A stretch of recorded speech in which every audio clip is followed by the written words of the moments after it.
3, 2, 1, 0. All engine running.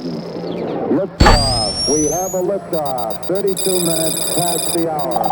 Liftoff on Apollo 11.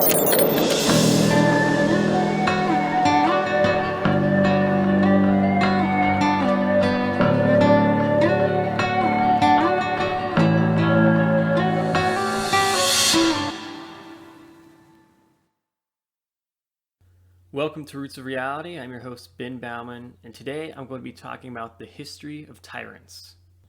So since the beginning of civilization, there have been many tyrants who have had complete control over populations around the world.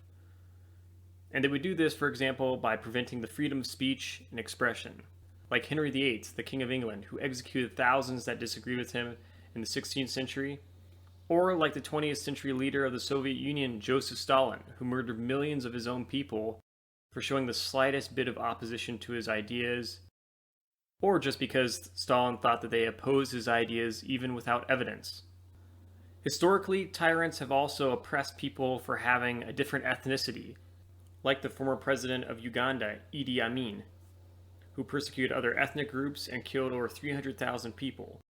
Also, it was common for tyrants to oppress people for their religion. For example, many Christians were persecuted about 2,000 years ago by the Roman Emperor Nero, and later the Roman Emperor Constantine the Great would convert the entire empire to Christianity and persecute pagans. Also, in China, Buddhists were persecuted in the 9th century by the Chinese Emperor Wuzong, and in the 15th century, Muslims and Jews were persecuted by the Queen of Spain, Isabella I, and Hindus and Sikhs were persecuted in the 17th century by the Emperor of the Mughal Empire, Aurangzeb. Thus, having a democratic nation where people of all ethnicities and religions have the freedom of speech and expression was quite rare, and is still today not as common as governments ruled by tyrants. So many might then wonder, why did these tyrants in history feel like they have the right to rule people and be the only person who can decide things in a nation or a society? And the answer is that the reasoning is about their own egos, selfishness, and a desire for power. For instance, throughout history, we have had a variety of people making absurd claims about themselves as an argument for why they are the ruler and should always remain the ruler of their nation or empire. Some throughout history believed they are God, like the king of the Akkadian Empire, Naram Sin, who ruled 4,300 years ago and claimed he was God and the king of the universe. However, others have been a bit more modest and said they were only chosen by God, like the 17th century King of France, Louis XIV. In more recent history, though, and the modern world today generally, instead of making religious claims for being the ruler of a nation, tyrants often argue based on nationalism, stating that without them, their nation would be destroyed, and that they are the only ones who can successfully rule their nation and help their people. For example, this was the mentality of U Nhi Wen, the 20th century ruler of Burma, whose nationalist, socialist, and isolationist policies caused enormous poverty in the nation. As well as the recent president of Iraq, Saddam Hussein, who created a nationalistic ruler cult around himself, having statues built of himself and executing thousands that did not support him. Therefore, in regard to the world today, many nations claim to be democracies, but in reality have leaders that never seem to give up power, and who often hold fake elections just to give the impression of democracy. They do this because at the end of the day, democracy is what the majority of the world wants, and as a result, these tyrants want to convince people that their rule is legitimate.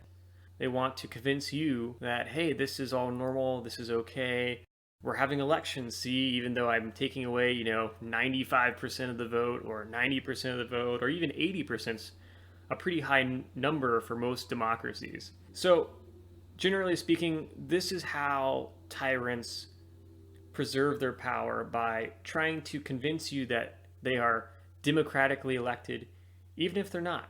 However, at the same time, many people in nations also are aware that their elections are not always legitimate or real.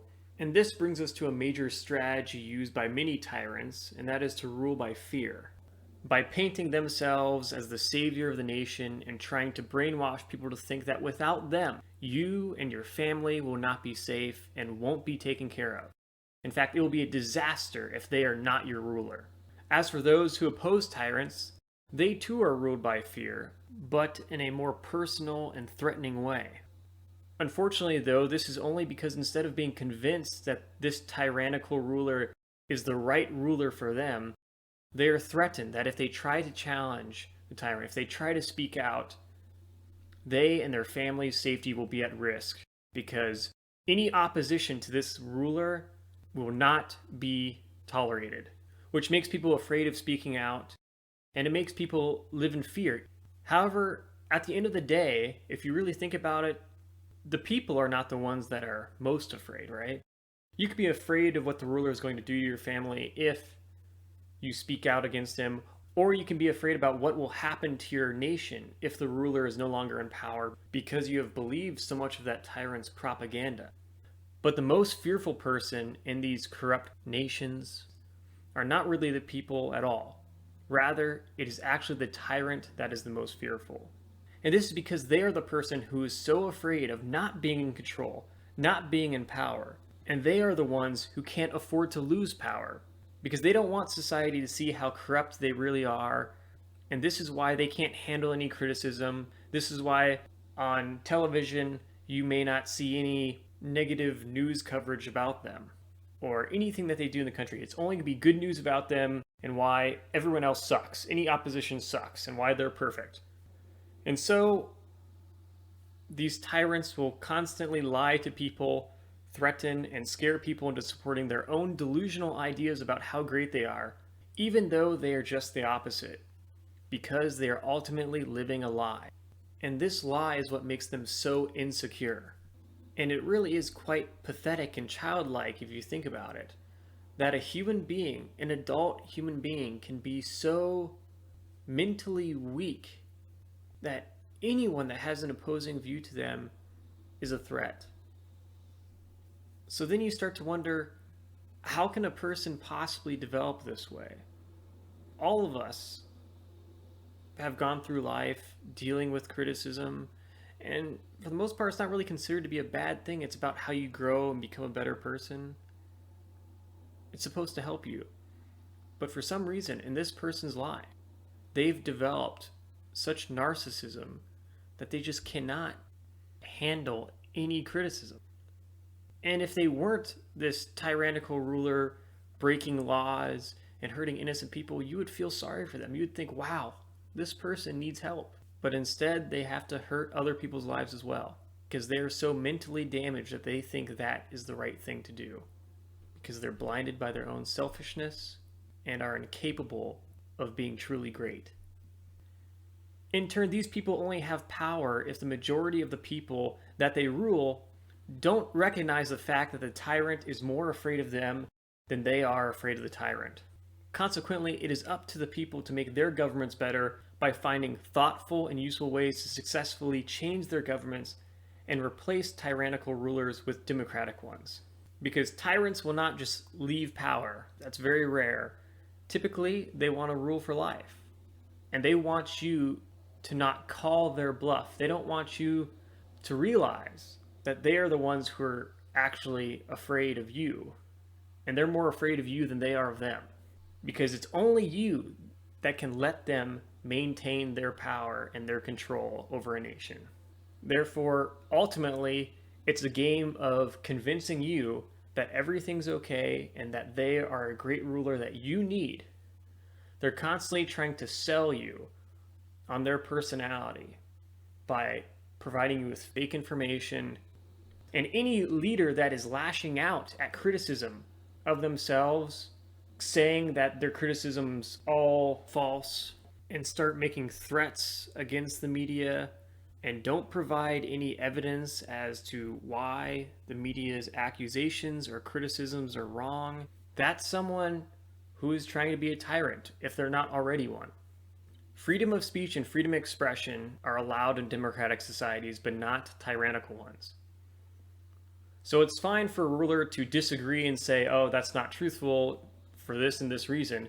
But if they're blatantly just saying, that's wrong, wrong, wrong, wrong, wrong, none of that's true, and I'm the only one who's ever right, just trust me, everything else is a lie, that's a bad sign.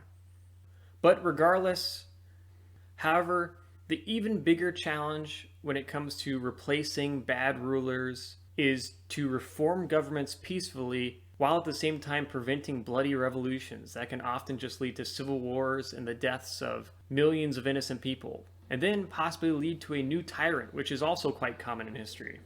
Because though the hardest part of reforming governments may seem like getting rid of the tyrant, it's actually even harder to rebuild a government, especially if the people that had gotten rid of the tyrant cannot agree on an effective plan for what the government should become after the tyrant is gone.